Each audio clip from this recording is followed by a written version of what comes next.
of the street.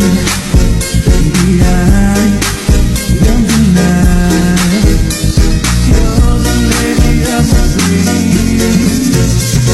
Yeah, my life where you push me slowly up and down. Baby, let me kiss you, sexy body. I will be so Halo guys, jadi ini adalah perjalanan kelompok 1 menuju pabrik tahu yang ada di Simpang 4, yaitu pabrik tahu yang akan kami wawancarai.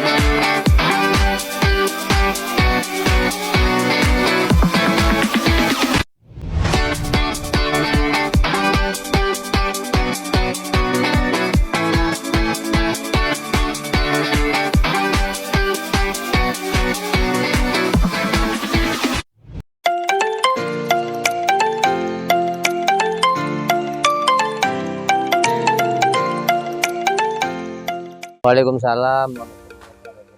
Datangnya kami kemari untuk mewawancarai Bapak karena kami mendapatkan tugas wawancara tentang pemilik usaha industri.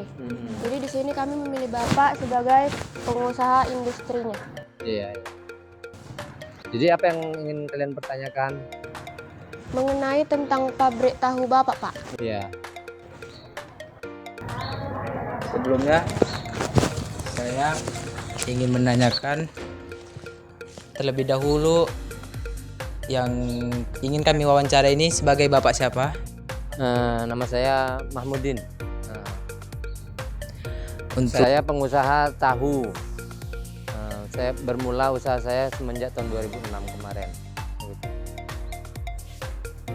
Untuk pertanyaan dari saya ingin menanyakan kapan pertama kali Bapak membuka usaha tahu ini? Sesuai yang saya ucapkan tadi bahwa saya memulai usaha tahu ini semenjak tahun 2006. Dari situlah kami berangkat membuka usaha dengan modal yang begitu minim, sehingga usaha kami katakanlah berhasil sampai saat ini masih tetap berlanjut. Untuk hasil produksi tahu ini Bapak jual kemana saja, Pak? Kalau untuk pemasaran tahu ini kami memasarkan di wilayah Kecamatan Marbu sekitar. Kebanyakan ya, ada juga yang keluar dari kecamatan ini sampai ke Aikuo, bahkan ke daerah Kampung Masjid ya. Nah, daerah Kampung Masjid, Jawi-Jawi juga ada yang memasarkannya ke sana. Untuk tahunya sendiri itu kira-kira tahan berapa lama ya, Pak? Untuk ketahanan tahu kami bisa bertahan lebih kurangnya 3 hari saja begitu. Itu udah normal lah, normal ketahanan tahu dengan tidak menggunakan bahan-bahan pengawet yang lain. Selama Bapak buka usaha tahu ini, tantangan apa yang pernah Bapak hadapi? Tantangan yang sering terjadi kadang-kadang kalau untuk kadang-kadang ya pernah juga terjadi sesekali kehabisan bahan baku. Kalau yang lain mungkin masih bisa kita atasi. Kalau bahan baku ini kadang-kadang karena Indonesia juga sering kekosongan bahan baku kacang kedelai ini. Apa penyebabnya? Kadang-kadang karena faktor iklim ya. Kadang-kadang ada bencana di daerah pertanian kacang kedelai sehingga gagal panen. Karena juga kacang kedelai ini kebanyakan dari Indonesia impor, dari Amerika juga dari daerah Cina. Kira-kira Pak, sekali pembuatan tahu ini dibutuhkan berapa kedelai? Kalau untuk pengolahan tergantung juga dengan permintaan yang membawa ataupun pengecer ya. Kadang-kadang kami bisa menggunakan sebanyak 2 karung, kadang-kadang 3 karung begitu. Tergantung dengan permintaan. Kalau untuk harga kedelainya tuh per kilonya berapa ya Pak? Kalau untuk masa sekarang kacang kedelai ini di kisaran sekitar Rp10.000 per kilo. bisa jadi naik ya, bisa jadi turun. Kalaupun turun ya rendah begitu, sedikit. Nanti kalau setelah melonjak harga kedelai naiknya agak tinggi gitu. Dalam produksi tahu ini Bapak apa menjualkannya secara kredit atau mengutangkan? Kalau masalah penjualan tahu ini kan kita kenal sebagai dia untuk makanan harian ya. Contohnya seperti untuk menjadi lauk ya, jadi sayur. Karena tahu dan tempe ini merupakan suatu gizi Indonesia, orang Indonesia begitu. Jadi kalau ini karena harganya pun terjangkau, murah ya kita jual kontan.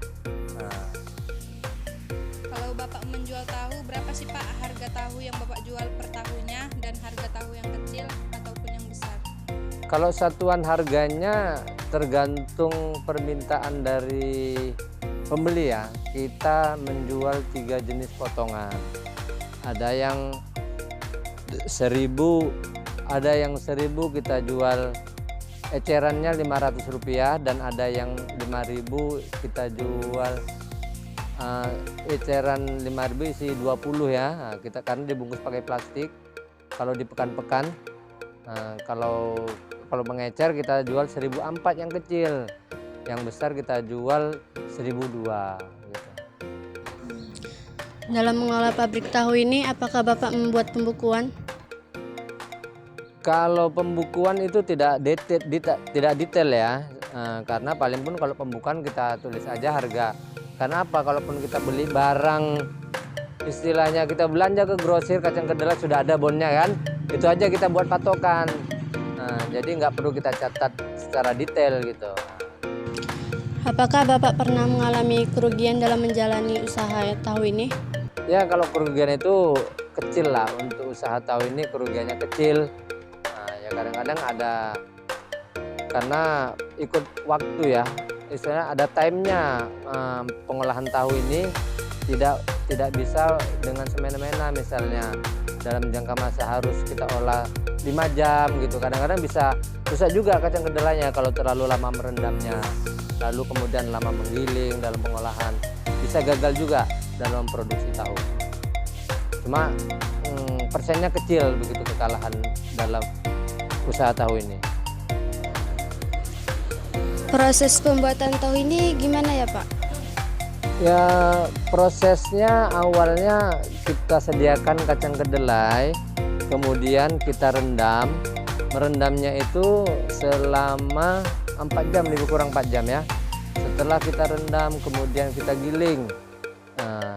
Setelah hancur kita giling kemudian direbus sampai betul-betul matang ya, artinya harus mendidih ya, harus mendidih.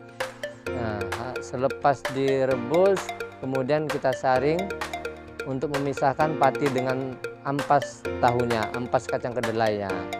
Jadi setelah kita saring, kita pisahkan ampas dengan patinya baru dikasih diobat lah begitu ya, biar supaya membeku menjadi tahu. Dalam memproduksi tahu ini kan Pak, biasanya ada limbahnya gitu kan Pak? Iya. Itu biasanya limbahnya Bapak buang atau gimana gitu Pak? Kalau limbah tahu ini dia karena bisa menguntungkan untuk seperti bisa digunakan untuk beternak ya. Karena limbahnya ini seperti ampasnya itu bisa digunakan untuk pakan ternak, contohnya untuk pakan bebek, ayam ya kan, apalagi untuk pakan lembu. Sekarang banyak yang menggunakan pakan tambahan ternak itu sebagai tambahannya itu ampas tahu ini untuk lembu ya.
kasih ya Pak atas waktunya. Iya. Jadi kamu ini dari mana? Dari SMK. SMK Swasta Pancastia. Pancastia Padang Halaban ya. Nah, ya. Semoga apa yang saya berikan ini bisa bermanfaat pada kamu ya, untuk menambah penilaian dalam sekolah kamu. Ya, terima kasih ya. Ya.